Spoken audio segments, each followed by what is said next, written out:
હવામાન વિભાગની આગાહી આગામી 6 દિવસ વરસાદની આગાહી કરાઈ છે। રાજ્યમાં વરસાદ 3 સિસ્ટમ સક્રિય થઈ છે। 5 દિવસ માછીમારોને દરિયો ન ખેડવાની સૂચના પણ અપાઈ છે। ભરૂચ, નર્મદા, સુરત, નવસારી, વલસાડ, દમણ, દાદરા નગર હવેલી, ભાવનગરમાં અત્યંત ભારે વરસાદ સાથે રેડ એલર્ટ। અન્ય જિલ્લાઓમાં ભારે વરસાદ સાથે ઓરેન્જ અલગ અલગ એલર્ટ આપવામાં આવ્યા છે। કચ્છમાં ભારે વરસાદની આગાહી કરાઈ છે। વડોદરા, ભરૂચ, સુરત, નવસારી, વલસાડ, દમણ, દાદરા નગર હવેલી, તાપી, અમરેલી તેમજ ભાવનગરમાં અત્યંત ભારે વરસાદની આગાહી તેમજ રેડ એલર્ટ।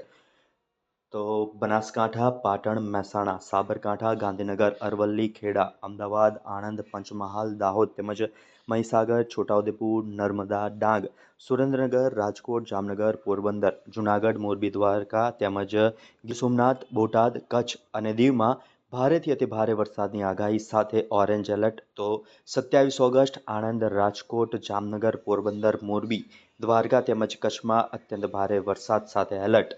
27 ઓગસ્ટમાં બનાસકાંઠા, પાટણ, મહેસાણા, સાબરકાંઠા, ગાંધીનગર, અમરેલી, ખેડા, અમદાવાદ, પંચમહાલ, દાહોદ, મહીસાગર, વડોદરા, ભરૂચ, સુરત, નવસારી, વલસાડ, દમણ, દાદરા નગર હવેલી, સુરેન્દ્રનગર તેમજ અમરેલી, ભાવનગર, મોરબી, ગીર સોમનાથ, બોટાદ, કચ્છ અને દીવમાં ભારેથી અતિ ભારે વરસાદ તેમજ ઓરેન્જ એલર્ટ। તો અમદાવાદમાં 5 દિવસ ભારે વરસાદની આગાહી, ગાંધીનગરમાં 3 દિવસ ભારે વરસાદની આગાહી।